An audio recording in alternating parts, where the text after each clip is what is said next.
I'm LaShanya Aikerson. I began my career in a way where I thought people's skills and being effective with others really was optional.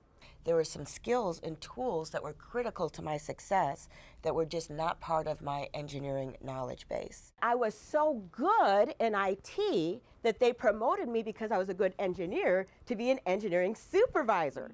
So here I am, I'm supervising people, I've got my team, and one day I went to our regular weekly team meeting. I walked into the room and I noticed that my coworkers weren't there. So I thought, this is strange. I see my boss. I said, oh, was today's meeting canceled? She said, no, LaShanya, I asked them not to come so I could talk to you. Have a seat. We can make a change either because, number one, we see the upside, the value, the benefits, or number two, we feel the pain and the struggle. And for me, the change came after feeling the pain and the struggle. She told me that day would be my last day. I was being fired. She had called security. They were going to meet me at my desk, and I was to leave the building. I asked her why. She said, LaShanya, your leadership skills are so bad. Your people are going around you. They're going to me, and it's to the point I'm doing my job and your job, and that won't continue. What really differentiates successful organizations from the rest boils down to one critical ingredient, and that is leadership. I got myself together enough to call my mentor.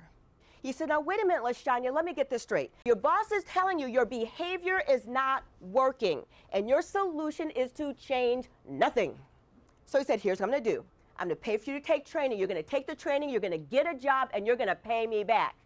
And so I took this training, and I started learning, and it put me on a path. And that path has taken me to so many different places. Because here's what I know for certain. Leadership can be learned. At the end of the day, most of us are assuming that leadership is something about a doing. It is a being. And so it begins day one. It doesn't start when you supervise people. It doesn't start once you get to a certain level. It starts the first day you set foot in the door. Leadership really boils down to four key distinctions. Now, the first one has to do with emotional intelligence. Now, it's easy for us to do well when, all is well with the world, but let someone get on our last nerves. We all feel. To deny that we have feelings would be to deny our humanity. But are you able to recognize your emotions? Are you able to manage those emotions? Another thing that I think is critical, a distinction of leadership, and that is change management, your ability to navigate change. Change will happen. Human beings, even if a change that we ask for, we tend to be resistant to change. I've gone to organizations where they said, oh, LaShanya, we've got to change, we've got to do something. This is not working. Great. Here's the new way. Oh, you mean you want me to do something different? You want me to change? And so let me give you the 5 elements of being effective at navigating change. And so the very first thing is awareness of the need to change. Most of us don't respond well to the surprise, to being blindsided. I've been to some organizations and they say, okay, we'll start telling people when we have it all figured out. That's too late. Now, after people know the change is happening, then we go into desire. And that is building positive perception around the change. Here are the benefits. Here are the upsides. Here's what we're going to get.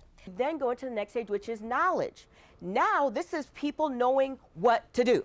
No gray, no fuzzy, no kind of sorta, specifically. Sometimes there's some coaching involved, but having clarity around exactly what to do is key. After that comes ability. Ability means that they can do what they learned in knowledge without you standing over them. And then the 5th element is that reinforcement. You want the change to stick. Now, the third one is team building, having an ability to really sustain teams. Oftentimes, people don't leave because they just didn't like the job. They leave because of the people they worked with, and particularly that boss they had. And then the 4th thing that I talk about is communication.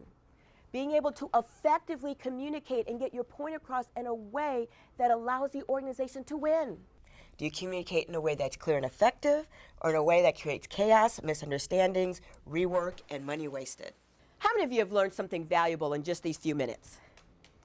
Awesome. Thank you for your time.